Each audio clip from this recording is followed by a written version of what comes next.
პატიება არ არის ცალმხრივი მოძრაობა, ეს არის სამმხრივი კავშირი. სხვისი პატიება, საკუთარი თავის პატიება და პატიების თხოვნის ხელოვნება, ეს სამყარო კავშირი. თუ ერთი რგოლი აკლია, ჯაჭვი მაინც გბოჭავს.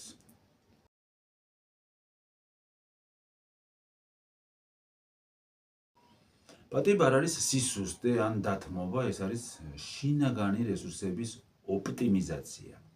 სანამ გულში წყენას ატარებთ, თქვენი ენერგიის დიდი ნაწილი გაყინულია წარსულში.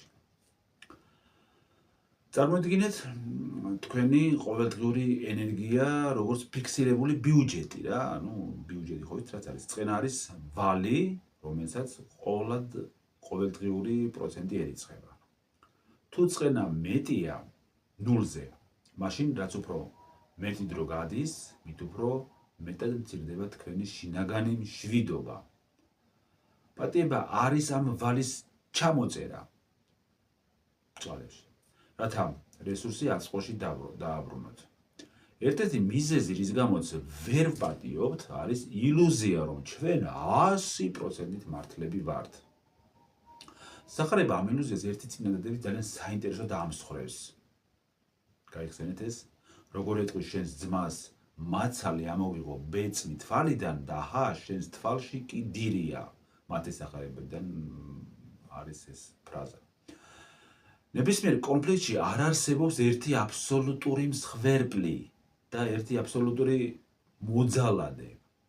ჩვენი დირე შეიძლება იყოს ჩვენი რეაქცია, ჩვენი ამპარტავნება, ან ის თუ როგორ მივიყვანეთ სიტუაცია აფეთქებამდე. პატიება იწყება იმის აღიარებით, რომ მეც არ ვარ სრულყოფილი. საინტერესოდ დაემთხვა ახლა მიტევების კვირას პატიებაზე ეს თემა, რომელზეც ახლა მე ვლაპარაკობ. რატომ? ეკლესია მისის, რომ ადამიანი არის ინერტული. ამიტომ მან დააწესა სპეციალური დრო. თუმცა ყოველთვის შეიძლება რა თქმა უნდა პატიება.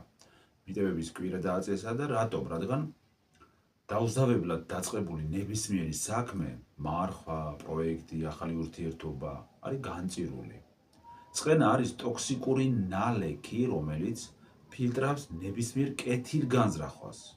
ესე იგი, ცუდი ფილტრია. როცა პეტრემ იკითხა მაგალითად, რამდენჯერ მიუტევო, რამდენჯერ ვაპატიო, ქრისტემ მოპასუხა, რომ 7-ჯერ კი არ მიუტევო, არამედ 70, რომ 7-ზე გაამრავლო, მაგდენჯერ მიუტევო, მათი სახარებაში წერია ესეც. ეს არ არის მათემატიკა, ეს არის მდგომარეობა. პატიება უნდა იყოს უსასრულო პროცესი, როგორც